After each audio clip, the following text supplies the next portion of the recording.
Jēzum augot, viņš arvien vairāk uzzināja par Dievu, savu tēvu.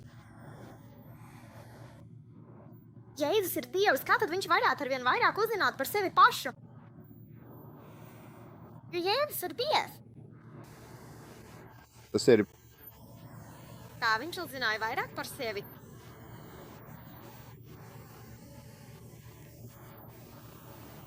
augot Jēzus vairāk uzzināja par Dievu. Viņš auga arī kā parasts cilvēks. Tāpēc viņš lasīja Bībeli un darīja tādas lietas. Tādā veidā viņš arvien vairāk uzzināja par sevi.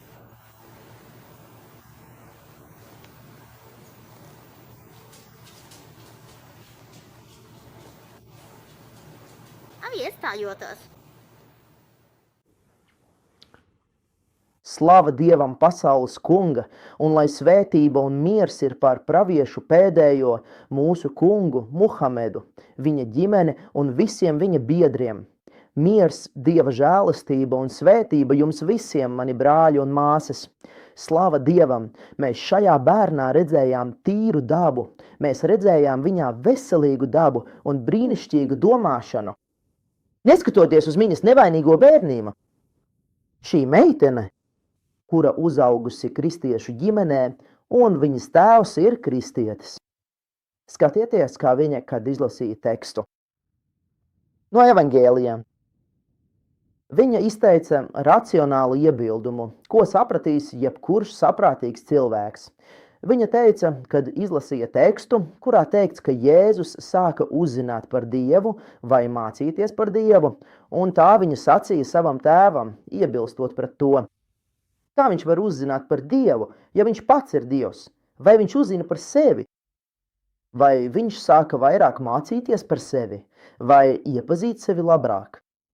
Šeit tēvs sāka apjukt, jo viņa daba tika sagrozīta ar šo ticību, kas aizver prātu un sirdi.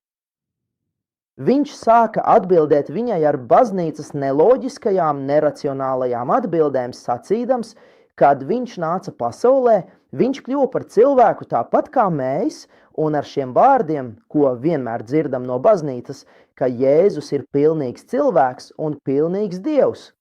No kurienes jūs ņēmāt, ka viņš ir pilnīgs Dievs? Nezinām, jo viņš pats nav paziņojis, ka ir Dievs.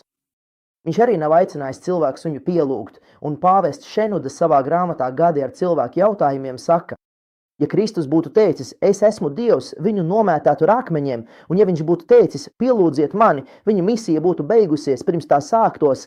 Protams, viņa to teica. Viņa teica, ka Jēzus tāds ir, jo kristieši uzskata, ka Jēzus ir Dievs. Viņa tic, ka šis Jēzus ir pats Dievs, un šodien puse evaņģēliju saka, ka Jēzus sāka iepazīt sevi vai mācīties par Dievu un iepazīt Dievu. Nu kā viņš var būt Dievs, ja viņš mācās par Dievu un iepazīst Dievu? Tāds bija meitenes jautājums. Cik skaists ir šis jautājums, un slava Dievam šī meitene man atgādina par pravieša Muhameda S.A.V. hadīsu, kurā viņš saka, katrs jaundzimušais piedzimst ar tīru dabu. Tas nozīmē, ka katrs bērns, kas nāk šajā pasaulē, ir tīrs. Viņš piedzimst ar islāma dabu, ar ticību vienīgajam Dievam, visvarenajam. Bet pravietis, sakt A.V., turpināja un teica, taču viņa vecāki padara viņu par jūdu, kristieti vai ugunspielūdzēju. Pravietis S.A.V. mums pavēstīja, ka šis bērns, kad sasniedz briedumu, tiek ietekmēts no sabiedrības, kurā viņš dzīvo. Vai nu viņa vecāki padara viņu par jūdu, ievadot viņu jūdaismā, vai par kristieti, ievadot viņu kristietībā, vai par ugunspielūdzēju, ievadot viņu magismā. Vecāki! Slavēts, lai ir Dievs, šī meitene ir ar tīru dabu, mēs no viņas redzējām to, ko neesam redzējuši no viņa vecākajiem. Un ja šī meitene paliks tāda un šādā veidā, es esmu pārliecināts ar Dieva atļauju, ka viņa pieaugs un kļūs saprātīga, noteikti un bez šaubām, ja Dievs dos.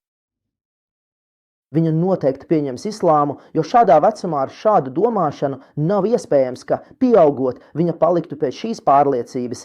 Ar Dieva atļauju viņa pieņems islāmu. Tas ir tas, ko vēlējos pateikt šajā raidījumā.